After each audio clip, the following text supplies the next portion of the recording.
veremos un tema con el que se van a encontrar muy frecuentemente en centros asistenciales, ya sean públicos o privados, y que tiene que ver con la alimentación que se prescribe muchas veces a los pacientes internados.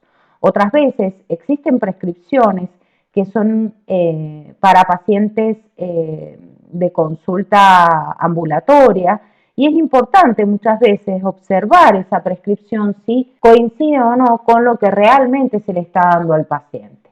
Para eso busqué un documento, no es algo que no es un archivo mío, sino es más bien un documento de la doctora Arroyo Izaga, del Departamento de Farmacia y Ciencia de Alimentos de la Universidad del Vasco.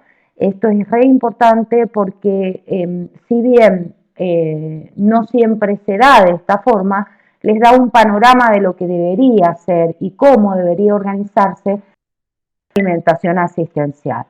Entonces, describir el perfil funcional de la alimentación hospitalaria es lo que vamos a intentar hoy observar para que a ustedes les quede como archivo, y si algún día necesitan organizarlo o algún día forman parte de algún centro asistencial, ya sea público o privado, saber cómo realmente debería ser cada uno de estos archivos. Por lo cual, vamos a ir viendo en la introducción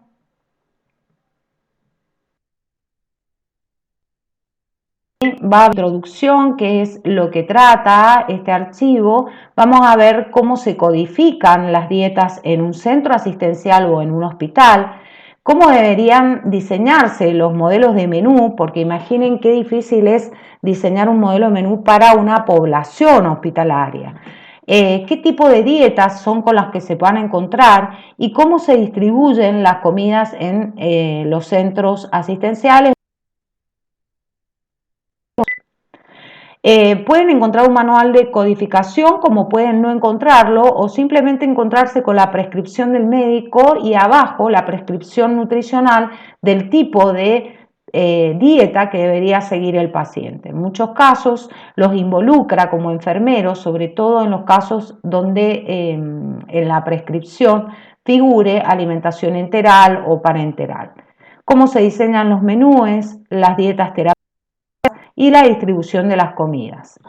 La diferencia de las dietas hospitalarias o asistenciales es que si bien puede variar de la primera a la tercera ley de alimentación de Pedro Escudero, si ustedes recuerdan, la alimentación debía ser suficiente, debería ser completa, armónica y adecuada. Pues puede no ser suficiente y les puedo asegurar que la gran mayoría de las veces los pacientes presentan menos cantidad de calorías de las que realmente requieren, y por eso es que se produce un proceso, ¿no?, de delgadez a medida que pasa el tiempo. Puede no cumplir con la primera ley, puede que no sea completa, puede que no sea armónica, porque muchas veces es requerible planes alimentarios donde el porcentaje de grasa esté reducido o el porcentaje de proteínas esté reducido en una insuficiencia renal, o a veces el porcentaje de hidratos de carbono esté reducido en el caso de planes alimentarios sujetos a pacientes que puedan sufrir los niveles alterados, ¿no? Entonces es importante que sepan que puede alterarse de la primera a la tercera ley de Pedro Escudero, pero siempre debe adecuarse al paciente, por lo cual la visita del nutricionista y de la enfermera al paciente, preguntándole qué es lo que comió, cómo lo comió, si pudo masticar, si lo pudo deglutir, si ese alimento le gusta, poder hacer las modificaciones pertinentes, es imprescindible a la hora de hacer la consulta en sala. La distribución de las comidas también es muy importante, sobre todo en algunas patologías que lo observando. Entonces, una alimentación asistencial es aquella que ustedes vayan a aplicar en un ámbito público o privado, que puede ser un hospital o una clínica o un sanatorio. Es parte integral del tratamiento, y esto es importante porque muchas veces se minimiza el tema de la alimentación, y muchas veces es esencial, sobre todo en el seguimiento de pacientes que pueden estar caquéticos, quemados, o por ejemplo pacientes que a lo mejor requieren una dieta normal y sin embargo le están dando una dieta gástrica. Entonces es importante saber qué tipo de alimentación es la que el sujeto debería tener en función a la patología y cómo podemos ir modificando estos nutrientes en función también a los fármacos que muchas veces se administran. Ustedes saben que hay una parte de fármacos y alimentos, donde también sería interesante observar para ver que todos esos alimentos que va a ingerir ese paciente puedan ser digeridos y absorbidos en tiempo suficiente. Por lo cual, a medida que vaya evolucionando el paciente y logremos la recuperación esperada, poder ir haciendo la transición alimentaria adecuada, en algunos casos, sobre todo en las alteraciones del tracto digestivo. Una alimentación en un centro asistencial, una de las cosas con las que se van a encontrar o con las que tal vez les pueda llamar la atención es la malnutrición que va soportando de alguna forma a aquellos pacientes que están internados durante mucho tiempo, ¿sí? Ustedes van a ver un estado caquéxico, un consumo o autoconsumo, debido a que muchas veces no les gustan los alimentos o no pueden digerir o no pueden absorber. Entonces, cuenta que el paciente se vaya recuperando, intentar en lo posible evitar todos estos procesos de malnutrición o de autoconsumo, ¿no? Para lo cual se pueden encontrar con dietas que pueden ser basales, que son atractivas y pueden ser saludables, como también dietas terapéuticas que sí o sí deberán perseguirse y prescribirse en casos necesarios. El servicio es muy importante porque debería ser como laboratorio, tanto en higiene como en preparación, como las personas que trabajen en el servicio de cocina deben ser totalmente higiénicos. Imaginen que esa manipulación alimentaria puede generar infecciones alimentarias o intoxicaciones alimentarias que pueden llegar a perjudicar el estado nutricional y sobre todo de estos pacientes internados mucho tiempo. Ustedes saben que los centros asistenciales, hospitalarios o clínicas tienen muchísima contaminación incluso en el aire, entonces es importantísimo que los alimentos sean tratados como realmente deberían y pensar la cocina como un laboratorio. La alimentación debe ser equilibrada y sobre todo gastronómicamente adecuada. Tiene que haber un control higiénico sanitario y el objetivo obviamente va a ser evitar situaciones de riesgo y garantizar la calidad del servicio, sobre todo el servicio alimentario. Cuidados nutricionales óptimos son esenciales y sobre todo aportar todos los nutrientes que el paciente requiera en cada una de esas fases, tanto en la fase inicial como durante la recuperación del mismo. Vamos a ir viendo cuáles son las unidades que van a encontrar, observarlo y estudiarlo con más detenimiento y que por cuestiones de tiempo tal vez yo no pueda hacerlo con el tiempo suficiente, ¿no?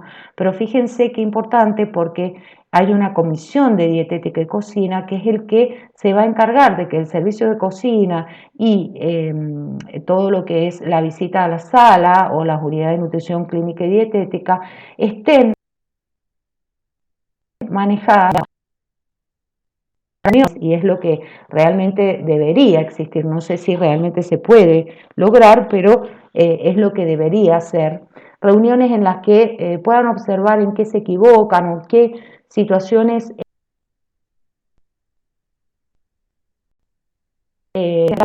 digamos, el estado de salud de los internados, ya sea de manera negativa, pero también, ¿por qué no reforzar todo lo positivo? De un manual y en ese manual deberá tipificarse en razón a los distintos tipos de trastornos. Por ejemplo, Va a haber un manual en donde ustedes van a encontrar una dieta basal, una dieta normal y menúes opcionales de esa dieta normal.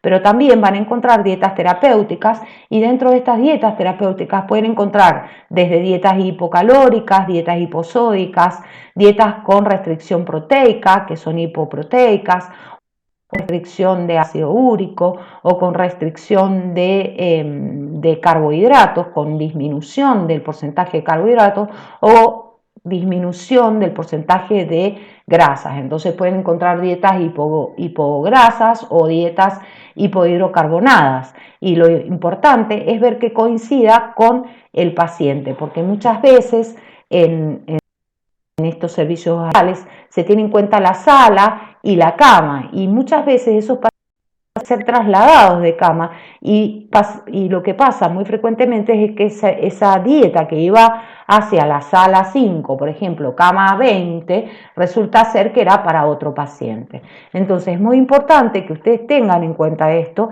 y sobre todo ustedes que son los enfermeros que están más tiempo. En general, el médico va a la mañana, prescribe lo que debería consumir, la nutricionista lo elabora, lo prescribe y durante el día se va a manejar el servicio de cocina.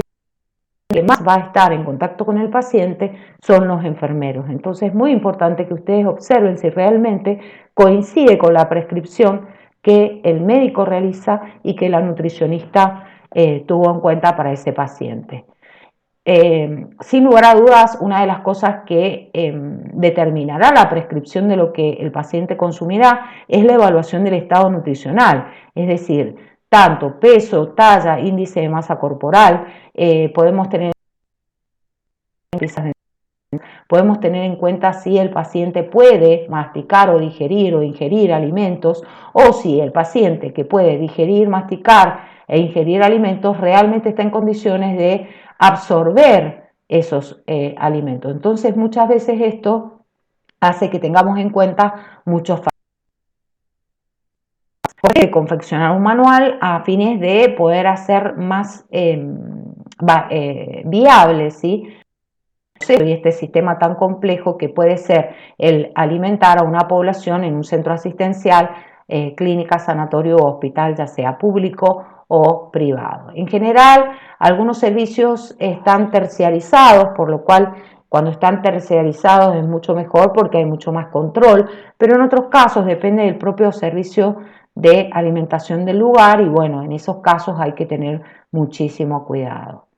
El control en la elaboración, en la planificación de fórmulas nutricionales, tanto enterales como parenterales, en el control y el seguimiento del paciente, en la puesta en marcha del seguimiento, en la marcha y el seguimiento de la nutrición artificial domiciliaria, porque muchas veces puede ocurrir que el paciente está dado de alta, pero continúa con esa alimentación enteral y parenteral en domicilio y es importante la asistencia de un profesional idóneo en esa materia, ¿no?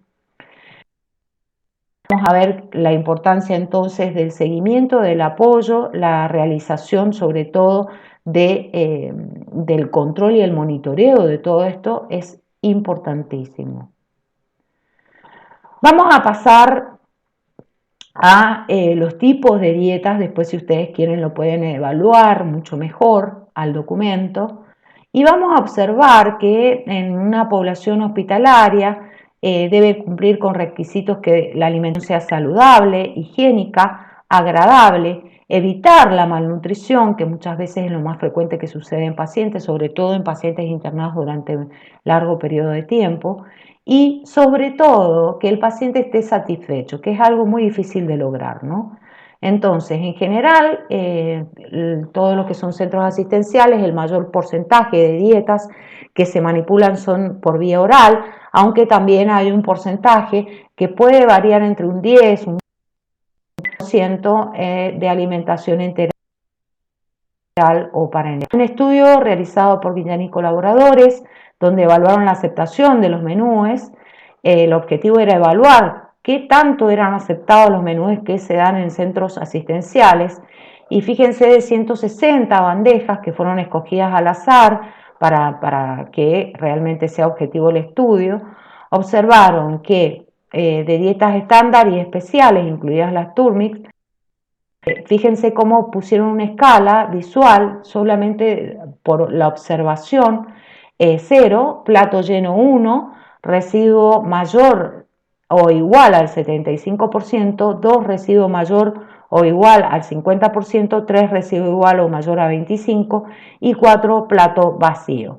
Entonces, de esa forma ellos podían determinar el grado de satisfacción de los distintos comensales, ¿no? O de las hospitalarias. Y bueno, fueron observando cuáles eran los platos de mayor aceptación. Después, si ustedes quieren, pueden observar cuáles fueron. Y lo importante es ver que estos tipos de estudios son necesarios realizar y muchas veces no se realizan en los centros asistenciales. Y fíjense que los primeros platos fueron los de peor puntuación.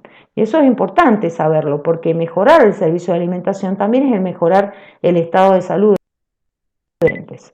Como conclusión, buena aceptación de los menúes, no fue ni muy buena ni excelente, fue buena. Los resultados permitían plantear cambios, sobre todo en la elaboración de menúes, y sustituir obviamente lo que de peor aceptación a los de mejor aceptación. Ahora vamos a ver cómo se van codificando las dietas. No en todos los casos es así, sobre todo es así cuando se trabaja con la terciarización del servicio y de cocina. El objetivo va a ser la prevención y el tratamiento, ¿sí?, de estos pacientes y proporcionar en la mayor medida posible una alimentación completa y saludable.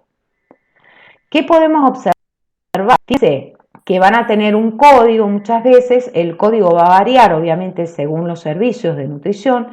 Debe aludir al perfil global y no a la patología. Y van a haber dietas que ustedes pueden aplicar en varias patologías y otras que solamente podrán aplicar en algunas. Es importante que ustedes aprendan esos códigos para tener relación con el paciente y para ver si pueden ayudar a mejorar el servicio, ¿no? Entonces podemos tener un contenido nutricional con aportes de macronutrientes en la dieta o con restricciones.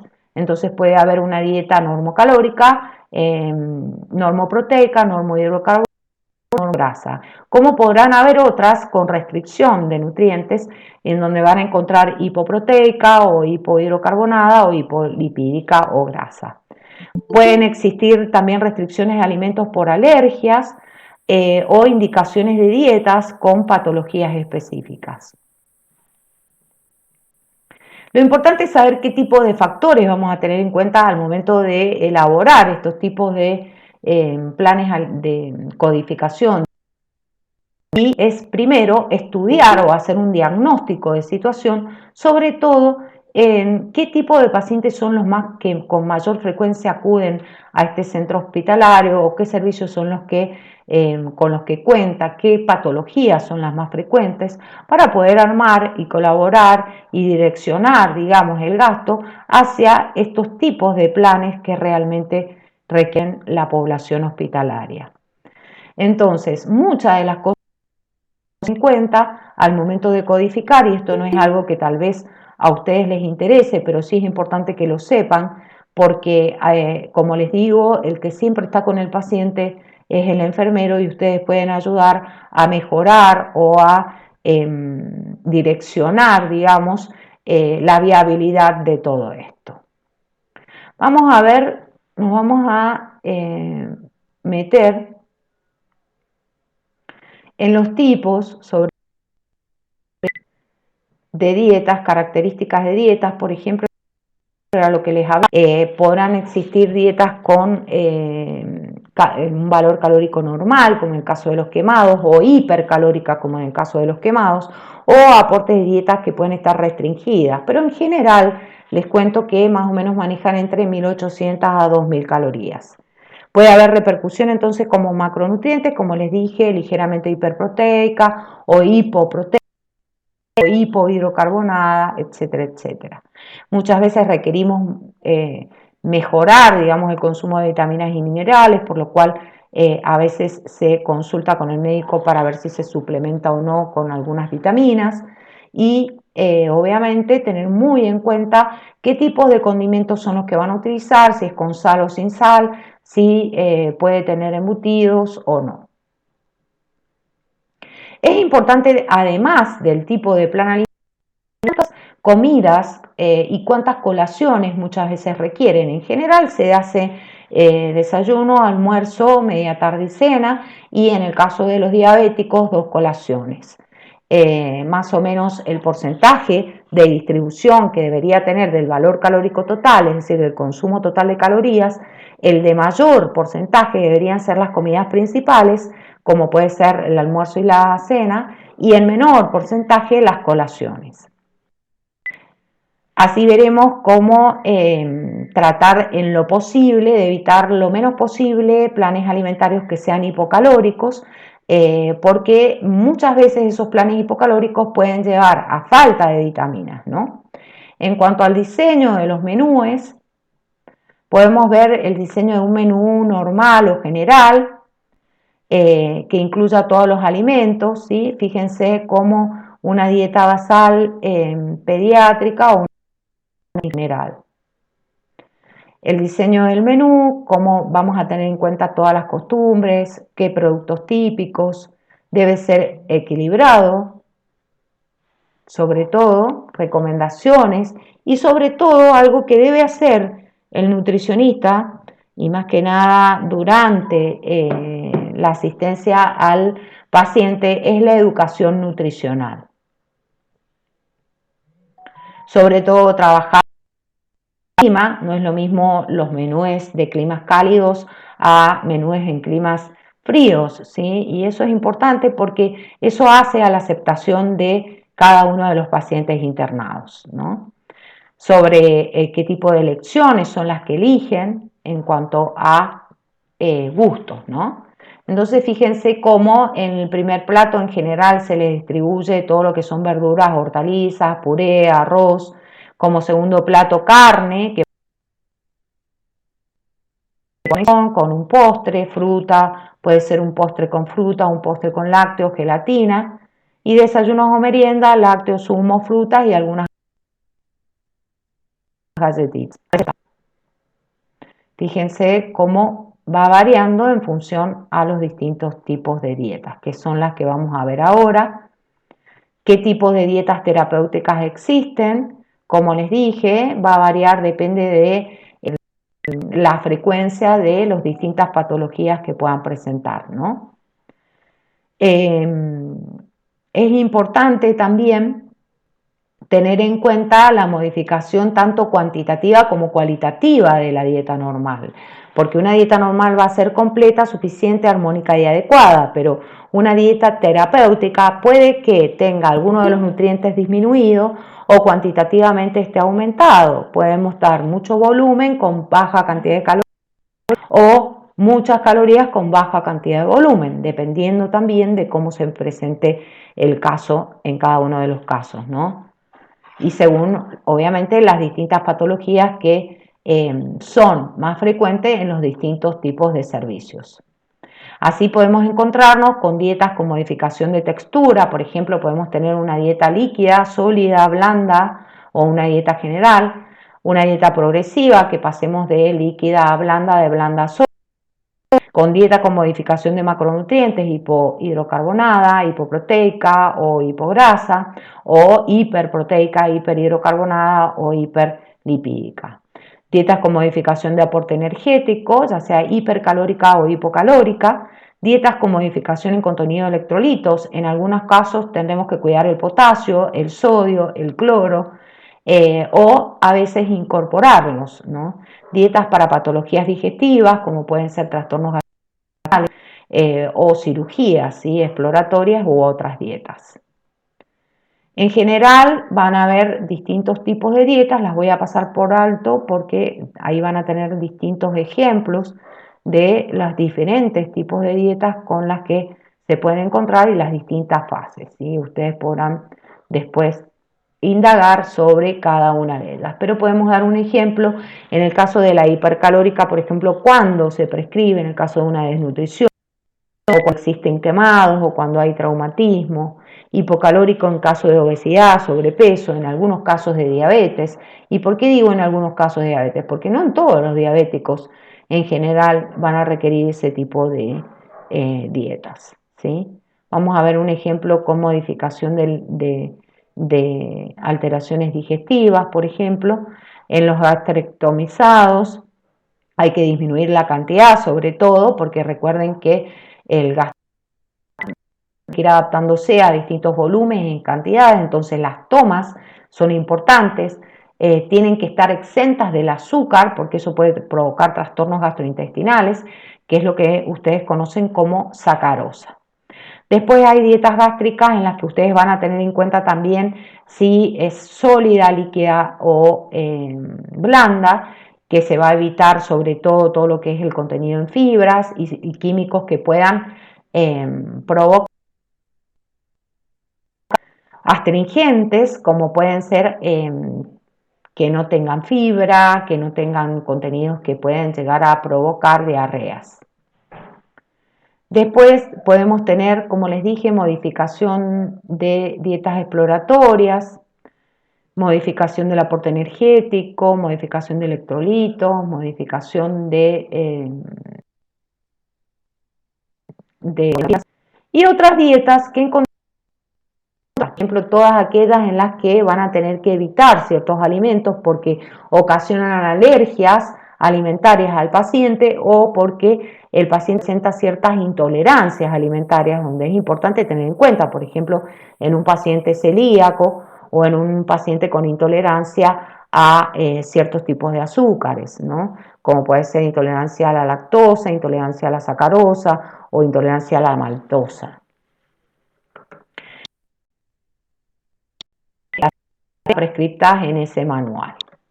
Bueno, como les dije, entonces verán que hay distintos tipos de códigos y nos vamos a manejar con ese tipo de código en caso de que ese centro asistencial se encuentre, digamos, organizado de esa manera.